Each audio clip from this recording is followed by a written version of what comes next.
오늘 함께 나누실 말씀은 마태복음 5장 14절에서 16절 말씀으로 너희는 세상의 빛이라 라는 제목으로 귀한 은혜 나누겠습니다. 여러분 주보 앞에 보면은 무슨 말씀이 있죠? 이사야서 60장 1절 있죠? 늘 주보 앞에 우리 교회의 어떤 슬로건처럼 이 말씀이 선포되어 있습니다. 일어나라 빛을 발하라 이는 내 빛이 이르렀고 여호와의 영광이 내 위에 임하였음이니라. 제가 이 말씀 갖고 아마 이 주보 바뀌면서 일어나 빛을 발하라 라는 제목으로 말씀을 전했습니다. 근데 그때는 일어나라에 제가 초점을 많이 두었습니다. 왜냐하면은 소금과 빛에 대해서 설교를 여러분께 깊이 한 적이 한 두어 번 있는 것 같아요. 그래서 그때는 일어나라에 많이 중점을 뒀고 빛을 발하라는 제가 이렇게 정리만 했는데 지난 한 주간 주님께서 다시 한번 이 빛에 대한 말씀을 다시 한번 마음에 감동을 주었습니다. 그래서 오늘은 마태복음 5장 14절 16절 말씀으로 너희는 세상의 빛이라 라는 제목으로 귀한 은혜와 도전 나누기를 원합니다. 자, 주신 말씀 한 마음으로 먼저 합독합니다. 마태복음 5장 14절 16절 함께 읽습니다. 시작. 너희는 세상의 빛이라. 산 위에 있는 동네가 숨겨지지 못할 것이요 사람이 등불을 켜서 말 아래에 두지 아니하고 등경 위에 두나니 이러므로 집안 모든 사람에게 빛이 있느니라. 이같이 너희 빛이 사람 앞에 비치게 하여 그들로 너희 착한 행실을 보고 하늘에 계신 너희 아버지께 영광을 돌리게 하라. 아멘. 마태복음 5장 하면 아주 중요한 말씀이 있는데 무슨 말씀인지 아세요? 마태복음 5장은 예수님께서 12제자와 함께 영성훈련, 제자훈련을 하시러 산 위로 올라갑니다. 그래서 그 유명한 산상수훈의 말씀이 선포되죠. 산상수훈의 말씀이 처음 무엇부터 시작된지 아세요, 여러분? 팔복이죠, 팔복. 심령이 가난한 자는 복이 있나니 천국이 저희 것이며 시작해서 애통하는 자, 온유한 자, 의에 줄이고 목마른 자, 긍휼히 여기는 자, 마음이 청결한 자, 화평케 하는 자, 의를 위하여 핍박받는 자. 8가지의 복을 말씀하시지만은 제가 이거 예전에 설교했죠. 복이 아니라 뭐라 그랬죠? 8가지의 영성. 제자들이 갖춰야 할 영성을 얘기하고 있습니다. 그러니까 예수님께서는 제자 훈련을 통해서 먼저 제자들 내면 속에 만들어져야 될 영성에 대해서 말씀하시고 그 다음에 그 영성을 갖고 세상에 나가서 적용하는 것들을 지금 말씀하십니다. 우리가 이제 새로운 교제 예수님께 배우는 목적에 이끄는 삶을 시작합니다. 우리는 얼마든지 교리적으로 성경 공부도 많이 했습니다. 지금까지 많이 알고 있습니다. 그러나 이제는 그 말씀이 아는 것에서 끝나는 것이 아니라 세상에 나가서 적용이 되고 선포되어야 합니다. 그래서 오늘 예수님께서 말씀하시는 것은 영성훈련 8가지 영성을 말씀하시고 이제 그 영성 갖고 세상에 나가서 전하라라는 그 첫 번째 말씀이 너희는 세상의 소금과 빛이더라 라는 말씀입니다. 소금에 대한 영성도 제가 많이 말씀드렸습니다. 그래서 오늘은 빛에 대한 영성, 빛에 대한 삶의 적용을 나누고자 합니다. 세상의 소금과 빛이 되라라고 말씀하십니다. 자, 오늘 제가 이 말씀 시작하면서 여러분과 함께 마음속에 그림을 하나 같이 그려보기를 원합니다. 자, 어떤 그림을 그려보느냐? 마음속에 큰 하얀 캔버스를 만들어 보세요. 그리고 그림을 그리는데 겨울이 깊은 겨울로 들어가는 계절이고요. 해는 거의 다 지어가는 그런 어두움이 시작되는 밤입니다. 깊은 산속에 통나무 집이 하나 있습니다. 계절이 겨울로 들어간다고 했습니다. 깊은 겨울로. 그러니까 나무들은 어떻게 되겠죠? 나뭇잎이 다 떨어지고 앙상한 가지만 남아있고 바람 부는 그 산속에 스산한 통나무 집이 하나 있습니다. 이 그림이 주는 분위기가 어떨까요? 아마 각자마다 지금 그려지는 영상들이 있죠. 어떤 사람은 산 비탈 위에 집을 이렇게 그려보기도 할 것이고요. 또 어떤 사람은 깊은 숲속에 조그만 집을 그린 사람도 있을 것이고 다 제각기 그림을 그렸을 것입니다. 근데 전체적인 그 그림이 주는 분위기가 어떤가요, 여러분? 나무는 앙상하고 겨울바람은 불어오고 해는 다 지어가고 참 황량하죠. 쓸쓸하고 좀 그런 분위기입니다. 스산합니다. 이런 그림에다가 제목을 붙인다면은 어떤 제목이 어울릴까요, 여러분? 아무래도 제목도 좀 쓸쓸하게 나오겠죠. 장욱조 목사님 아시죠? 장욱조 목사님 옛날에 아주 세상에서 좀 잘 나가던 가수였죠. 그분이 부른 노래 중에 이런 노래가 있죠. 고목나무인가 아마 그럴 것 같아요. 제목이. 그 고목나무 가사가 이렇게 시작됩니다. 저산마루 깊은 밤 산새들도 잠들고 우뚝 선 고목이 달빛 아래 외롭네. 뭐 이렇게 시작하는 좀 쓸쓸한 내용의 가사입니다. 마치 이 노래 가사 같은 그런 분위기일 것 같습니다. 쓸쓸하고 황량하고. 이런 그림에서는 그런 우울한 제목, 우울한 가사밖에 쓰여질 수밖에 없습니다. 결코 그런 그림을 보면서 누구나 희망적인 마음, 밝은 마음을 갖지 않을 것입니다. 우리 마음속에 그랬던 이 그림이 어쩌면 우리가 지금 가고 있는 인생길을 의미하고 있는지도 모르겠습니다. 여름에 무성한 나뭇잎도 언젠간 다 떨어질 것이고 앙상한 가지만 남은 나무처럼 우리 인생이 그렇게 어딘가를 향해 가고 있습니다. 그리고 그 숲에 혼자 서 있는 왠지 황량한 통나무집, 그 인생이나 시간 속에서 내가 서 있는 그런 모습 같습니다. 우리의 젊음이 항상 우리와 함께 하고 있지 않는 것처럼 언젠가는 우리는 이러한 시간을 맞게 될 것입니다. 그리고 그 바람 부는 산속의 통나무집처럼 우리는 참 외로운 모습으로 그 인생의 황혼이라는 시간 속에 서 있을지 모르겠습니다. 그런데 이 그림에 다시 한번 붓을 한번 대봅니다. 그러면 그 그림이 아주 놀라운 그림으로 바뀝니다. 여러분 같으면은 그 그림을 어떻게 바꾸겠습니까? 붓으로 한 번만 더 칠하라라고 하면은 그 통나무집의 창에다가 붓에 노란 물감을 칠해서 창에다 노랗게 칠을 합니다.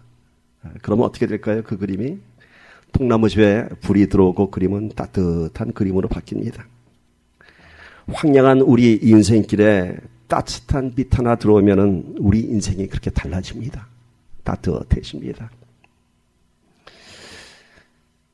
제가 아까 찬양 선곡한 호인이 곡을 보면서 깜짝 놀랐어요. 사실은 우리 호인이가 오늘 트래픽 때문에 늦으면 제가 대신 하려고 몇 가지 곡을 선곡해 놨었는데 제가 오늘 이 말씀 중에 이 찬양 가사를 얘기하려고 했습니다. 아까 했던 따스한 성령님이란 찬양 가사가 있었죠.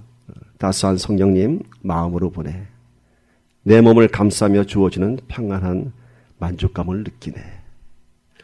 참 놀랍죠? 제가 이 찬양 가사 마음속으로 이렇게 준비하면서 이 말씀을 준비했는데 우리 호연이가 그 찬양을 다 선곡해 왔어요. 성령께서 우리 예배 주관하신다는 얘기죠. 참 섬세하신 하나님이십니다. 제가 우리 찬양 인도자 호연이한테 전화해서 이 곡 준비해라라고 한 것도 아닙니다. 그렇게 다 준비하셨습니다. 따스한 성령님이 내 마음에 들어오면은 황량한 통나무 집에 따뜻한 불빛이 비춰지는 것처럼 우리가 그렇게 따뜻한 하나님의 은혜 가운데 가고 우리를 통해서 따뜻한 빛이 나타나게 되어 있습니다. 그 따뜻한 빛의 의미가 뭘까요? 여러분 신앙인들에게서는 세상 사람들이 알 수 없는 평안함이 나옵니다. 내 몸을 감싸주는 따뜻함. 그것이 뭔가요? 안정감이라고 하는 것입니다. 안정감. 내 속에 하나님이 계시면은 성령님이 계시면은 우리는 어떤 상황에서도 이 안정된 삶을 유지할 수 있습니다. 오늘 이 황량한 그림과 또 따뜻한 불빛을 만들어 놓은 이 두 개의 그림을 한번 비교해 가면서 마음속에 이 그림을 두고 한번 말씀을 시작해 보도록 합시다.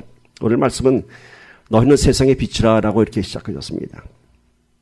이 말씀을 보면서 정말 우리 안에 세상에 비출 만한 빛이 있는지 한번 생각해 보기 바랍니다. 그리고 세상을 향해서 비추라는 그 빛의 의미가 우리가 어떤 빛을 비춰야 하는 것인지 그 빛의 의미를 함께 나눠보기를 원합니다. 세상의 빛이라 우리가 비춰야 할 빛은 이런 빛입니다. 제일 첫 번째는 이 어두운 세상에서 내가 예수 믿는 성도인 것을 드러내는 것입니다. 그 황량한 통나무 집에 불이 탁 들어왔습니다. 노란칠을 했더니 뭔가요? 내 안에 예수님이 들어왔습니다. 그래서 그 전에 황량했던 내 인생이 이제는 따뜻해졌습니다. 평안합니다. 안정감이 있습니다. 뭔가요? 내가 예수 믿는 성도인 것을 세상에 드러내는 것입니다. 세상의 빛을 비추라. 내 안에 그 따뜻한 빛을 비추는 것입니다. 여러분은 여러분의 삶 속에서, 여러분의 삶터에서, 여러분의 직장에서 예수 믿는 자임을 스스로 드러내십니까? 용감하게 대답하는 사람이 이렇게 많지 않은 것 같아요. 왜 예수 믿는 자임을 드러내지 않을까요? 왜 예수 믿는 자임을 이렇게 때로는 감추기도 하고 드러내지 않습니다. 왠가요? 뭔가 불편해지기 때문이죠. 내가 예수 믿는 사실을 선포한 이후에 그 공동체 안에서 뭔가 불편해지는 것을 느끼기 때문인 것입니다. 예수 믿는 것 때문에 사회생활을 하면서 어떤 삶의 제약을 받는 것들이 있기 때문인 것입니다. 여러분, 내가 예수 믿는 것을 드러내는 것 때문에 내 삶이 불편해진다고 생각하는 사람은 예수 믿는 사람은 아닙니다. 가짜로 믿는 사람입니다. 그리고 그 안에 예수님은 없습니다. 정말 내 안에 예수님 믿는 사람은요, 내가 예수 믿는 것을 감추지 않습니다. 부끄러워하지 않습니다. 다시 한번 내 심령에 질문을 던져보십시오. 나는 과연 예수 믿는 것을 자랑하는 사람인가, 아니면 내가 숨기는 사람인가? 로마서 1장 16절 말씀인데요, 쉽게 이해하기 위해서 메시지 성경으로 말씀 준비했습니다. 내가 복음을 부끄러워하지 아니하노니 이 복음은 모든 믿는 자에게 구원을 주시는 하나님의 능력이 됩니다. 내 가진 것은 자랑하지 않아도 나에게 주신 하나님의 은혜는 자랑하십시오, 이런 뜻입니다. 복음을 부끄러워하지 아니하노니 내가 예수 믿는 것을 부끄러워하지 않는 것입니다. 왜냐하면 내가 예수 믿는다는 것은 내 안에 구원이 있다는 것이고 하나님의 능력이 있는 것이고, 그래서 내가 오히려 자랑하지 부끄러워하지 않습니다. 내 가진 것은 자랑하지 않아도 오늘 나에게 주신 하나님의 그 은혜, 구원의 빛, 이것을 자랑하는 것입니다. 내 인생을 돌아보니까 나는 자랑할 것 별로 없습니다. 그러나 자랑할 것 없어도, 가진 것 없어도 내가 지금 예수 믿는 것 하나만으로도 내가 자랑스러운 인생이 되어야 할 줄 믿습니다. 세상에서 성공한 어느 누구보다도 내가 예수 믿는 것 하나 때문에 더 고귀하고 존귀한 삶을 살아간다는 그런 자존감을 갖기를 바랍니다. 자부심을 갖기를 바랍니다. 사도 바울이 지금 그러지 않습니까? 난 예수 믿는다는 사실을 부끄러워하지 않는다고. 그리고 내가 자랑하는 것은 내 안에 예수님이 있다는 사실입니다. 오늘 너희는 세상의 빛이라 라고 얘기하는 것은 가서 내가 예수 믿는 성도인 것을 어느 곳에서 드러내라 라고 얘기하는 것입니다. 그 빛을 가리지 마라 얘기하는 것입니다. 사도행전 3장 6절 보세요. 베드로가 이르되 은과 금은 내게 없거니와 내게 있는 이것을 내게 주노니 나사렛 예수 그리스도의 이름으로 일어나 걸으라 얘기합니다. 성전 미문 앞에 거지가 있습니다. 구걸을 합니다. 그가 원하는 것은 물질이죠. 그러니까 베드로가 얘기합니다. 지금 나는 네가 원하는 은과 금은 없지만은, 너에게 줄 돈은 없지만은 내가 갖고 있는 이것을 너에게 준다고 합니다. 뭔가요? 바로 예수 그리스도 그 이름의 권세와 능력입니다. 일어나 걸으라 했을 때 그가 나면서부터 안전매기 단자가 일어났습니다. 여러분, 우리가 예수 믿는다는 것은 이것입니다. 정말로 자랑해야 할 것입니다. 놀라운 능력입니다. 그래서 이런 찬양 가사도 있죠. 주 안에 있는 보물을 나는 포기할 수 없네. 약할 때 강한 되시는 그 찬양 가사입니다. 그런데 왜 내 안에 있는 보물을 감추고 부끄러워하십니까? 우리가 가진 보물은 세상의 보호가 아니라 바로 예수 이름의 권세와 능력인 것입니다. 오늘 우리가 다시 한번 예수 이름을 드러내며 자랑하는 성도가 되기를 축복합니다. 예수가 내 안에 있음을 어느 곳에서든지 선포하십시오. 이것은 우리의 선택이 아니고 권면사항이 아니고 하나님의 명령입니다. 너희는 세상의 빛이라. 하나님의 영광을 드러내라. 마태복음 10장 32절 33절 보면 더 무서운 말씀하십니다. 누구든지 사람 앞에서 나를 시인하면 나도 하늘에 계신 내 아버지 앞에서 그를 시인할 것이요. 누구든지 사람 앞에서 나를 부인하면 나도 하늘에 계신 내 아버지 앞에서 그를 부인하리라. 여러분, 예수 믿는 것을 감추면은 하나님도 너를 인정하지 않겠다고 얘기합니다. 나도 너를 모르겠다고 한다고 합니다. 얼마나 안타까운 모습입니까, 여러분? 예수 믿는데 주일날 교회만 나와서 예수 믿으면 됩니까, 여러분? 나가서 빛을 비추는 것입니다. 예수 믿는 성도인 것을 드러내는 것입니다. 하나님을 증거하는 것입니다. 사람 앞에서. 교회 안에서는 다 얘기합니다. 살아계신 하나님이라고. 아니요. 교회는 당연히 이 안에 하나님 빛이 계십니다. 세상에 나가서 내가 만나는 사람한테 하나님을 시인하라고 합니다. 그러면 나도 너를 시인할 것이요. 무엇을 시인한다고요? 나도 내 안에 나의 능력이 있는 것을 내가 너를 시인할 것이다. 말씀하시는 것입니다. 여러분, 예수를 믿으면 이제 내 심령의 등불을 밝히십시오. 내가 예수 믿는 자라고. 황량에 뜬 그림이 예수라는 그 이름이 들어오면 따뜻해집니다. 마찬가지입니다. 이제 여러분 자랑스럽게 등불을 켜십시오. 그것이 바로 하나님 앞에 인정받는 성도가 되는 것이고 험한 인생길에서 하나님의 보호와 인도하심을 받는 영적인 비결입니다. 드러내십시오. 하나님의 보호가 있습니다. 여러분, 출애굽하던 날, 이스라엘 백성들이 출애굽하던 날 그 애굽 땅에는 10번째 재앙인 하늘을 덮쳤습니다. 죽음의 재앙이죠. 집집마다 장자가 죽어가면서 통곡 소리가 들렸습니다. 그 애굽 땅에. 그런데 문설주에 어린 양의 피를 바른 이스라엘 백성들의 집은 다 그 죽음의 재앙이 패스오버했습니다. 지나갔습니다. 그래서 그날이 유월절 지나가다라는 절기가 되었습니다. 그런데 어린 양의 피를 어디에 발랐다고요? 문설주. 문설주는 집 밖에 있는 것입니다. 대문 앞에 발랐습니다. 집 안에다 바르지 않았습니다. 예수의 피를 집 안에 안 발랐어요. 밖에 발랐어요. 그래서 죽음의 재앙이 넘어간 것입니다. 오늘 예수 믿는 자임을 드러내는 것은, 빛 되신 성도가 되는 것은 바로 문설주에다 어린 양의 피를 바른 것과 마찬가지입니다.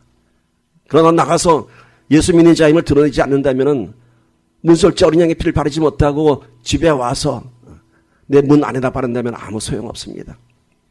죽음의 재앙에 덮칠 것입니다. 여러분, 그러나 예수 믿는 자임을 내가 드러내는 것은 말로써 드러내는 것이 아닙니다. 나 예수 믿어요. 그것에서 끝나는 것이 아닙니다. 그 입술의 고백과 함께 내 삶 속에서 예수 믿는 자임을 나타내야 하는 것입니다. 그러니까 저 교회 다녀요, 예수 믿어요 라고 하는 것이 아니라, 근데 그것마저도 안 하는 사람들이 많이 있죠. 뭔가 불편해질까 봐. 예수 믿습니다 라는 고백과 함께 내 삶 속에서 예수 믿는 자의 모습이 나타나야 합니다. 그런데 예수 믿는다고 하면서 세상 사람보다 더 지독하게 살면은 사람들이 그러죠. 예수 믿는 것들이 더하다고. 그렇죠. 우리 삶 속에서 예수님처럼 예수님을 따라 사는 모습이 나타나야 합니다. 여러분이 시작할 새교제가 바로 그겁니다. 예수님의 삶 속에서 배우는 우리의 삶, 그것입니다. 그림에서 불빛이 나오는 따뜻한 통나무집을 우리가 그려봤습니다. 아마 산길을 헤매던 나그네가 그 집의 따뜻한 불빛을 보면은 들어가고 싶을 것입니다. 하룻밤 쉬어가고 싶을 것입니다. 그렇습니다. 오늘 우리가 빛을 비춘다고 하는 것은 내 삶을 통해서 또 다른 누군가가 예수를 찾게 되는 것입니다. 그 집에 따뜻한 불빛을 보고 들어가는 것처럼 우리의 삶을 보면서 나도 예수 믿어야지 라는 생각을 갖게 하는 것입니다. 하나님의 자녀 구원받은 성도는 이렇게 모든 삶 속에서 하나님이 드러나야 합니다. 내 삶 속에서 하나님이 드러나는 것이 세상에 빛을 비추는 것이고 황량한 집의 등불을 밝히는 것입니다. 오늘 말씀에 너희 빛을 비춰 하나님의 영광이 되게 하라 말씀합니다. 그런데 너희 빛이 무슨 빛입니까, 여러분? 내가 스스로 밝히는 빛이 아닙니다. 내가 갖고 있는 인격과 성품이 아닌 하나님께서 나를 덮어주신 빛입니다. 하나님의 은혜가 드러나는 것입니다. 하나님의 사랑, 하나님의 능력이 드러나는 것입니다. 내 안에 있는 것으로는 세상을 비출 수 없습니다. 그래서 내 것이 아닌 하나님의 것이 드러나기 때문에 하나님의 영광이 되게 하라라고 합니다.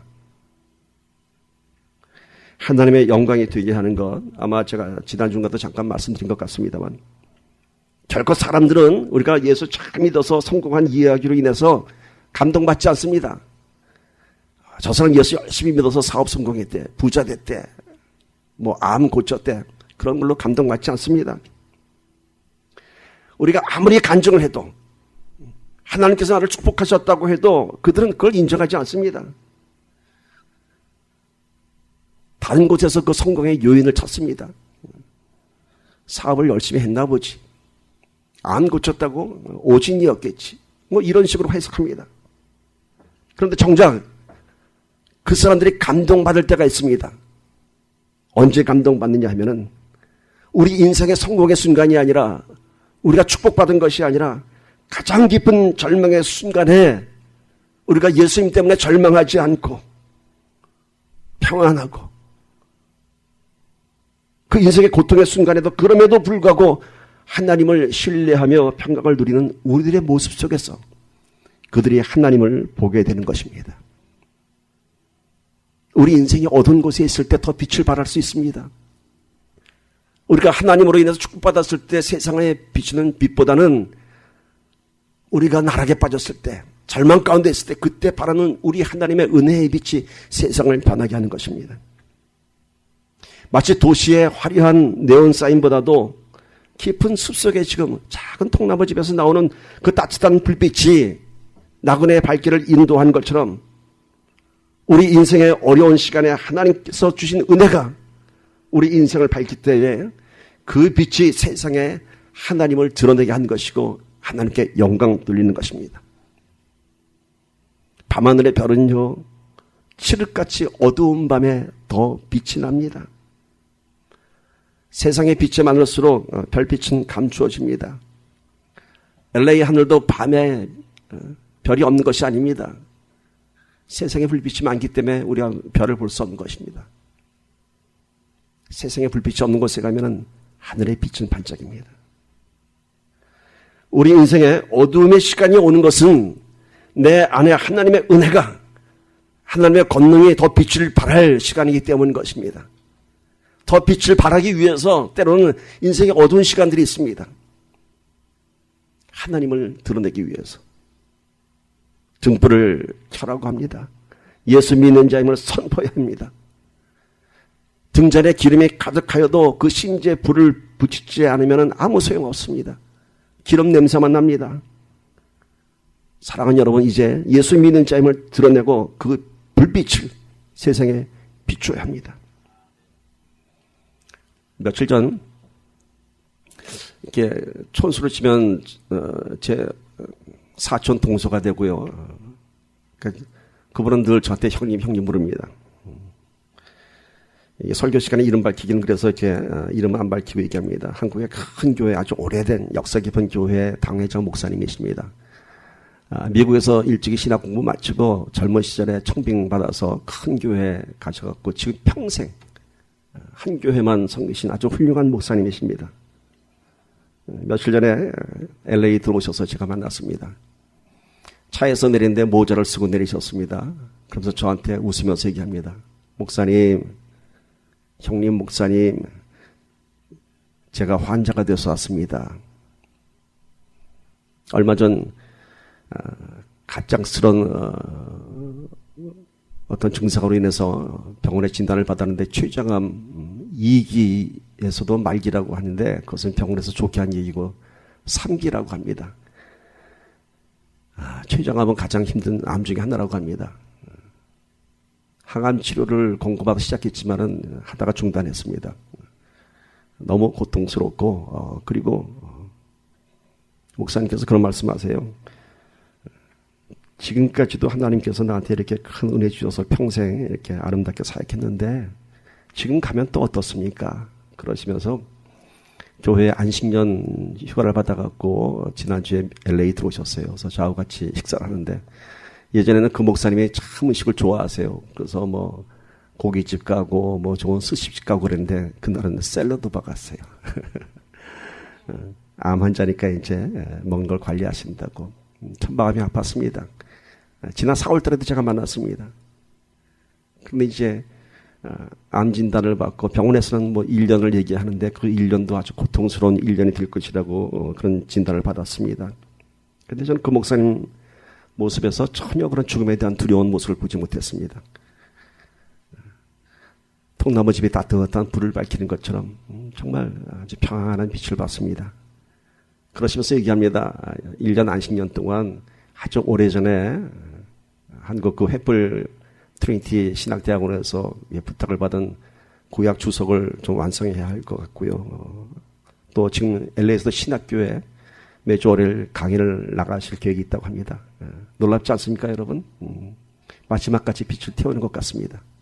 그리고 하나님께서 자기의 생명을 더 연장시켜 주신다면은 은퇴하고 나서 남미 쪽을 향한 선교의 비전이 있다고 합니다. 그래서 남미 각 나라마다 2개씩의 교회를 세우고 싶다고 하십니다. 그 무서운 병을 진단받았는데 목사님은 오히려 평안한 모습으로 사역에 대한 비전을 얘기했습니다. 이것이 진정 그 안에 주님이 계신 사랑의 불빛 때문인 것입니다.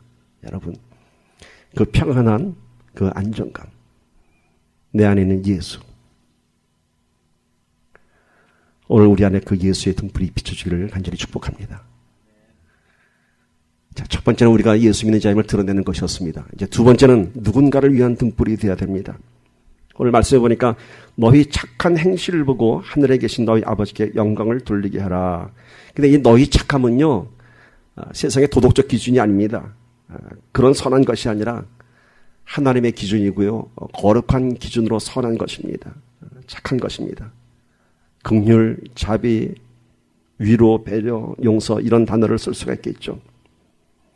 물론 우리 이런 것도 할 수 있습니다. 인격적으로 할 수 있습니다. 좋은 성품으로 누구를 위로할 수도 있고 배려할 수도 있고 용서할 수도 있습니다. 그러나 우리 인간적인 이러한 좋은 성품은 한계가 있습니다. 어느 시점에 가면은 그것을 초월하지 못합니다. 이것은 우리의 인격과 성품으로 우리가 위로하고 배려하고 하는 것들은 어떤 인간적인 감동을 줄 수는 있겠지만은 하나님의 영광이 되지는 못합니다. 저분은 참 좋으신 분이야. 참 인격적으로 훌륭한 분이야. 여기까지는 인정이 되는데 하나님께 영광 돌린 것까지는 가지 못합니다. 여러분, 우리에게 빛이라고 하는 그 빛은 하나님의 빛입니다. 따라서 오늘 우리가 해야 하는 착한 행실, 거룩한 행실은 그런 인격적인 행실이 아니라 바로 예수님의 십자가의 사랑입니다. 우리 인간의 한계를 초월한 십자가의 용서, 십자가의 섬김, 십자가의 희생이 있어야 하는 것입니다. 우리가 예수 믿는 자임을 드러낼 때에 그 빛을 바라면서 예수 믿습니다라고 할 때에 세상 사람들은 우리에게 많은 기대를 합니다. 예수 믿는 사람이기 때문에. 그런데 보면은 정작 세상 사람들은 우리 기독교인들에게 더 많은 비판을 합니다. 엔티크라이스트들이 너무 많습니다.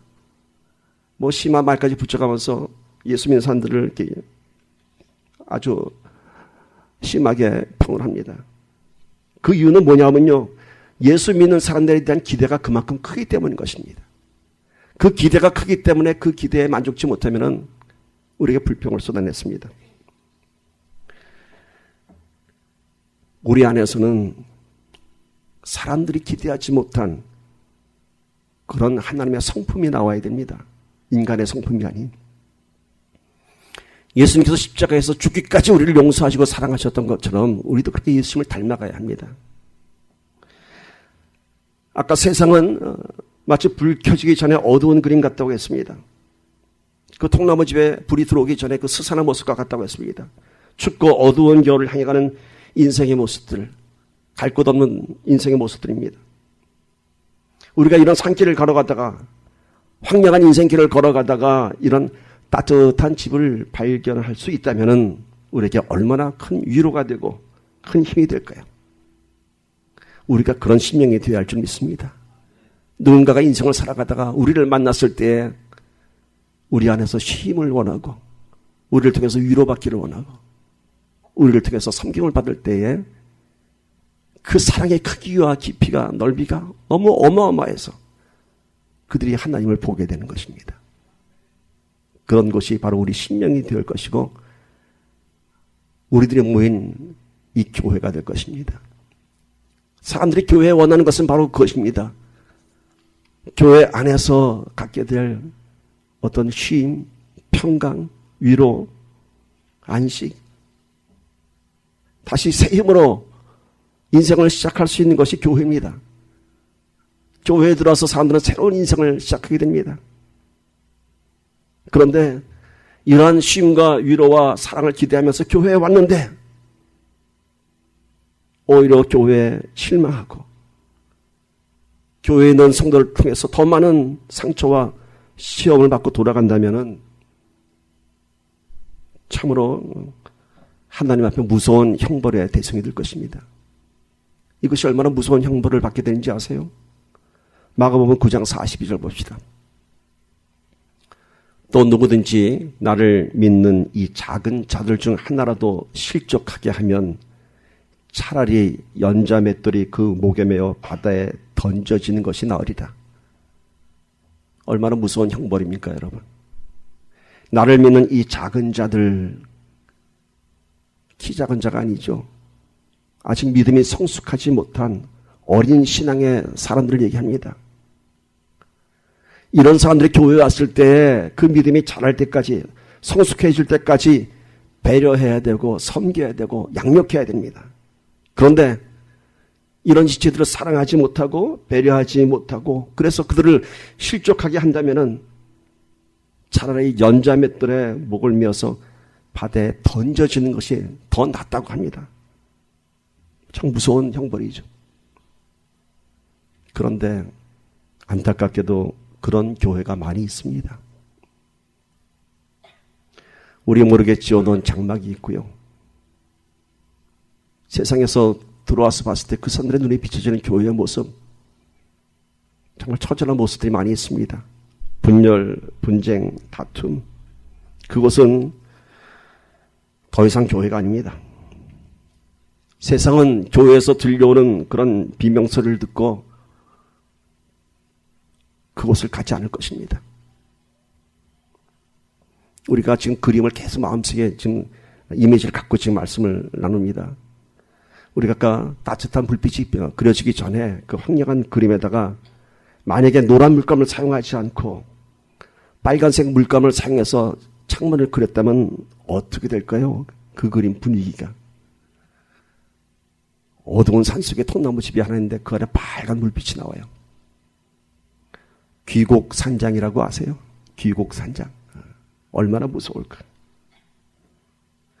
근데 그 안에서 나오는 소리가 막 원망의 소리, 끔찍한 소리들이 새어나온다면 아마 다 도망갈 겁니다. 아니면 통나무 집에 따뜻한 불은 켰습니다. 노랗게 칠했습니다. 근데 거기다 한 번 더 칠합니다. 커튼을 그립니다. 커튼이 그 불빛을 가리고 있습니다. 그렇다면 아무도 그 집 문 두드리지 않습니다. 빛이 새어나지 않으니까요. 교회는 은혜를 나누는 것입니다. 나 혼자만이 나누는 그 은혜는 진정한 은혜가 아닙니다. 커튼을 가린 것과 똑같습니다. 이 안에 따뜻한 빛은 바깥으로 나가야 됩니다. 근데 우리만 좋다고 커튼 치고 있으면 절대로 아무도 오지 않습니다. 우리는 시기와 갈등하지 않는다고요? 우리는 서로 사랑한다고요? 좋습니다. 근데 빛이 나가야죠. 여기가 좋사오니 우리가 좋사오니라고 커튼 치고 있다면 아무도 못 들어옵니다. 그것은 자신의 영적 충족만 누리는 반쪽짜리 교회고 반쪽짜리 은혜입니다.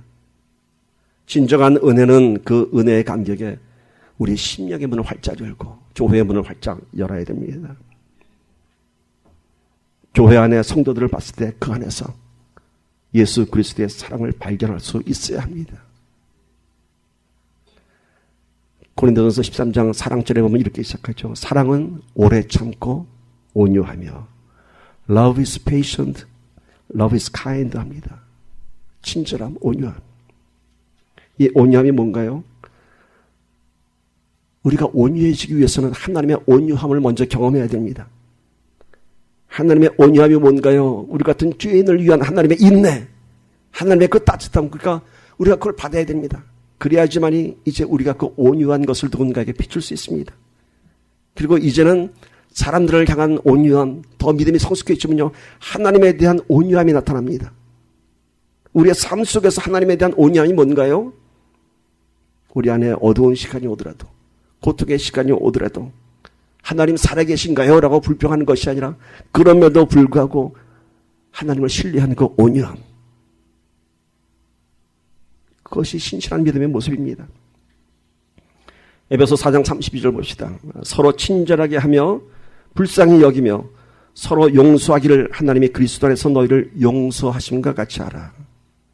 이것이 교회의 모습이고 성도들의 모습입니다. 친절, 아주 부드러운 것, 배려입니다. 그런데 이 친절은 하나님께서 우리를 먼저 배려하셨습니다. 하나님께서 먼저 우리를 찾으셨습니다. 이 땅까지 내려오셨습니다. 이제는 그 하나님의 배려, 하나님의 친절함을 경험한 우리가 이제는 하나님을 먼저 배려하는 삶을 살아야 할 것입니다. 하나님의 친절함, 온유함, 배려를 받은 우리가 이제는 내 삶 속에서 하나님에 대해서 온유해야 되고 하나님에 대해서 그 먼저 배려하는 우리가 되어야 할 것입니다. 친절함, 배려 이런 것은요, 누군가의 부족한 모습, 연약한 모습을 보면서 그런 것들을 우리가 외면하는 것이 아니라 우리가 더 덮어주는 것입니다. 더 많이 배려하는 것입니다. 그때 비로소 우리는 황량한 인생길을 가다가 이 안에서 따뜻함을 볼 수 있고 쉴 수 있는 교회가 되는 것입니다. 교회뿐이 아닙니다, 여러분. 내 가정에서 나오는 불빛도 따뜻해야 됩니다. 교회는 나오는데 예수 믿는다고 하는데 그 집에서 날마다 고성 소리가 나오고 분노의 소리가 나온다면은 그 집을 향해서 뭐라고 얘기할까요? 주일날은 성경책 들고 나가는데 왜 저 집은 맨날 싸우는 소리가 나오고 왜 맨날 큰 소리가 날까? 그 가정도 결국 귀곡산장이 되고 말 것입니다. 내 가정도 마찬가지입니다. 내 가족도 사랑의 대상이고 희생의 대상이고 내가 섬겨야 할 대상입니다. 내 가족들에 대해서 내가 온유해야 되고 배려해야 되고 희생해야 되고 섬겨야 합니다. 내 가족은 분노의 대상이 아닙니다. 내 짜증의 대상이 아닙니다. 지금 많은 가정들이 부부간의 갈등이 있고 자녀간의 갈등이 있습니다. 우리가 수련회 마치면서 이런 것도 큰 우리의 기도 제목이었습니다. 어떻게 하면 가정이 회복이 되고 자녀간의 관계가 회복이 될 것인가. 우리는 할 수 없습니다. 하나님께서 하셔야 됩니다. 하나님의 믿는 사람들이 어떻게 이러한 어려움들을 회복했을까요? 좀 예를 들어보겠습니다. 어느 선교사님의 아들의 이야기입니다. 그 선교사님은 미국 명문 대학원에서 박사학위를 받은 신분이고 아주 부유하게 사는 가정이었습니다. 어느 날 갑자기 하나님의 부르심을 받고 먼 곳으로 선교사가 돼서 떠나셨습니다. 아들이 있었습니다. 큰 아들이. 갑자기 환경이 바뀌었습니다. 잘 사는 미국에서 열악한 환경으로 갔습니다. 언어가 다르고 음식이 다르고 문화가 다릅니다. 아들의 불평이 하늘 끝까지 달았습니다. 아들이 반항합니다. 이때 선교사님이 그 아들에게 이런 얘기를 했습니다. 그 아들이 반항 가운데 나는 공부 안 하고 이거 할 거야. 난 뭐 할 거야. 아버지를 실망시킨 얘기를 자꾸 합니다. 그때 이 선교사님이 아들한테 이런 얘기했습니다. 난 네가 어떤 선택을 해도 괜찮아. 네가 하고 싶은 거 다 해. 그래도 아빠는 너를 응원할 거야. 근데 단 이것 하나만 알아줘. 네가 선택한 것을 하다가 네가 아무리 실패하고 형편없는 인생을 살게 될 때가 되더라도 분명한 사실 하나는 꼭 알아야 돼. 뭐냐면은 그래도 너는 내 아들이야. 네가 인생의 실패자가 돼도 넌 내 아들이야. 그때도 난 너를 여전히 사랑할 것이고 너를 응원할 거야. 이 아들이 변화가 되었습니다. 아빠가 설교를 할 때면 늘 반항하는 마음으로 고개를 숙이고 있던 아들이 이제 맨 앞자리에서 아빠의 설교를 들으면서 아빠를 응원하고 그 삶이 변하기 시작했습니다. 아들에 대한 아빠의 신뢰가 아들을 변화시킨 것입니다. 아들에 대한 실망이 아니라 눈으로 보여주는 모습은 실망스러운 모습이고 나에게 대드는 모습이고 불평하는 아들의 모습이지만은 너는 그래도 내 아들이야. 네가 바다까지 가도 난 널 사랑할 거야. 이 말 한마디가 그 아들을 살린 것이고요. 그 가정이 회복된 것입니다. 언젠가 수요예배에서도 잠깐 얘기했죠. 그 두레마을의 김진동 목사님 아들도 30점짜리 아들이었다고 합니다. 김진동 목사님 참 인격이 훌륭하신 분이거든요. 이렇게 말씀하셨대요. 참 신기하다. 신기하다. 그러면서 뭐가 신기하냐고 사모님이 그러니까 30점 받는 게 너무 신기해. 그러니까 사모님이 애를 어떻게 이렇게 면박을 줄 수가 있냐고. 그러니까 아니 나는 면박 주는 게 아니라 얘를 흉보는 게 아니라 아니 어떻게 하면 30점 받을까? 난 그게 너무 신기하다는 거야. 라고 얘기합니다. 연필을 굴려도 50점 받을 텐데 어떻게 하면 30점 받을까? 그러면서 아들한테 넌 뭐가 제일 하고 싶니? 그러니까 자기는 곤충하고 노는 게 제일 재밌대요. 두레마을 공동체가 시골이니까. 그래? 그럼 너 공부하지 말고 오늘부터 닭이라도 쳐라. 돼지라도 쳐라. 그럼 한 달에 몇백이라도 번단다. 괜찮아. 네가 하고 싶은 거예요. 이 아들이 뭐가 된지 아세요? 미국 코넬 대학에서 곤충학 박사가 돼서 들어왔습니다. 괜찮아. 너 하고 싶은 거야. 돼지 쳐, 닭 쳐. 귀뚜라미하고 놀아. 괜찮아. 바퀴하고 놀아. 근데 더 놀라운 것은 곤충학 박사가 되고 나니까 연봉 10만 불 넘는 직장에서 막 콜이 왔습니다. 미국에서. 근데 지금 뭐 하는지 아세요? 두레마을 공동체에서 그 대안학교에서 체육 선생님 하고 있어요. 애들하고 볼 차고 있어요. 아버지가 That's fine. 그러니까 이 아들이 그런感情이에요. 자기가 이런 선했대요. 내가 정말 하나님의 은혜로 다시 이렇게 이런 멋진 인생을 사는데 제발 목사 되는 것만 빼고 하나님 일 할게요. 그런 선했대요. 목사 되는 게 얼마나 힘든지 목사 되는 것만 빼고 하겠다 그랬대요. 그래갖고 체육 선생 하는 거예요. 좋은 학교 다니고 대안학교에서. 그 가정이 어떻겠습니까? 얼마나 하나님의 그 가정인 것을 들으니까. 부부관계 한번 얘기해 볼까요? 부부관계 참 심각하죠. 부부관계도 제가 할 수 있는 거 아무것도 없습니다. 하나님께서 만지셔야 됩니다. 근데 몇 가지만 제가 얘기합니다. 가장 키포인트만. 부부는요, 서로를 자기의 목적으로 생각해서는 안 됩니다. 그 목적이 뭔가요? 밥 해주고 빨래하고 살림해주는 사람. 아내는 남편에 대해서 돈 벌어오는 사람. 이것이 목적이 되면요, 결코 그 가정은 화목하지 않습니다. 서로 기대치가 다르기 때문에. 그래서 늘 불만과 갈등이 시작됩니다. 왜 그것밖에 못하냐고. 왜 살려면 그것밖에 못하고. 왜 음식 솜씨도 그것밖에 안 되고. 아내는 속으로 말은 안 되지만 왜 그것밖에 못 벌어오냐고. 그렇죠. 여러분, 하나님께서 두 사람을 짝이 되게 한 것은 서로의 목적을 채우기 위한 것이 아닙니다. 서로 노예로 사용하라고 준 거 아니에요. 내 종으로 몸종으로 쓰라고 보낸 것 아닙니다. 서로 돕는 배필입니다. 서로 돕는 배필. 서로 돕기 위해서는 상대방을 위해서 그 부족한 부분을 위해서 내가 희생해야 되고 내가 배려해야 되고 내가 섬기는 마음이 되어야 됩니다. 그렇게 하나가 되는 것입니다. 부부는 연합입니다. 자식은 혈연관계지만은 부부는 서로 다른 인격체를 갖고 있고 다른 인생을 살았습니다. 그래서 서로 채워줘야 됩니다. 여러분, 태양계의 별이 반짝반짝 빛을 비추는 것은요, 태양 주위를 일정한 궤도로 별이 돌면서 태양의 빛을 받아서 그 빛을 발하는 것입니다. 신앙생활도 마찬가지입니다. 하나님 중심으로 우리가 하나님 중심으로 궤도를 돌아가면서 봄, 여름, 가을, 겨울도 오듯이 그 인생 가운데서 하나님의 받는 은혜를 통해서 그 빛을 세상에 비추는 것입니다. 여러 가지 별들이 있죠. 이렇게 태양을 주위로 도는 별을 항성이라고 합니다. 항상 일정하게 그 태양을 돌고 있습니다. 변함없이 궤도를 돕니다. 유성이 뭔지 아세요? 지나가는 별이죠. 자기 스스로 다 태워버리고 사라져버립니다.